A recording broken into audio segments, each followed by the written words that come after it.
We have encountered situations where we receive children who are witnesses, prosecution witnesses, especially those who have been victims of defilement or who are our witnesses.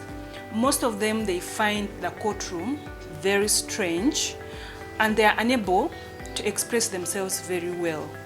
You call them, you have them in office, you interview them, you talk to them, but they find you very strange. At times they do not open up. You ask them a very material question, but they are shy. They cannot talk. They end up crying. And where you're successful, you have interviewed those children. When you reach to court, they see that court environment. At times they see the offenders, they try to shun away. They cannot tell, they cannot express themselves. At times we endeavor to hear these witnesses, the children witnesses in chambers, so that the judge to try and create a conducive environment. But still, they don't express themselves. They don't talk. You ask them, they just look down. Some of them, they decide to cry. But with kind of this environment that I've seen here, the adults, when you get children, you bring them here before, you pray with them, you develop that rapport, you give them tea, you give them blocks, they pray. By the time they get to courtroom, they are friendly with you. And during this process, you're going to say, Angela, I'm sorry to use that name.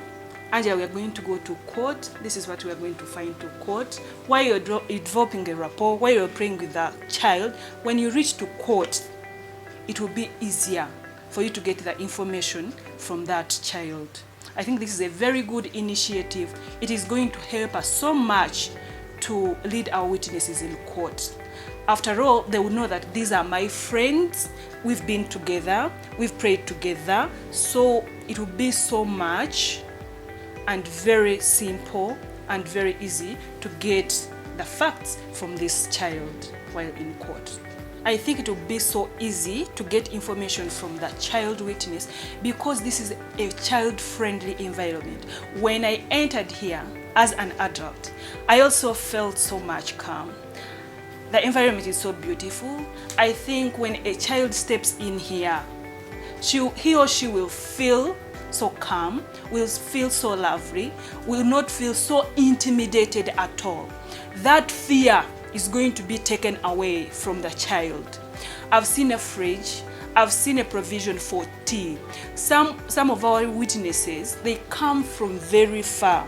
By the time they get here, they are very tired.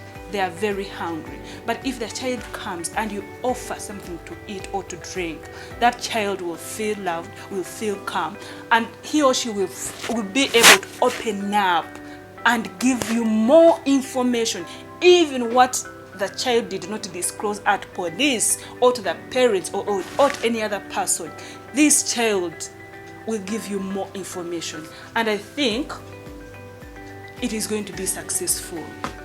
It will help children who have been victimized to get justice. Because when they get to court and they tell the truth, and then the judicial officer at the end of the day convicts this offender, this child or the children, they will feel much better that the person who abused me has finally gotten a conviction. And I think even the parents or the complainants, they will feel much better after getting justice. Unlike before, where children will fail to express themselves, and these cases end up being dismissed, or that the accused person end up being acquitted because the witnesses have failed to express themselves in court.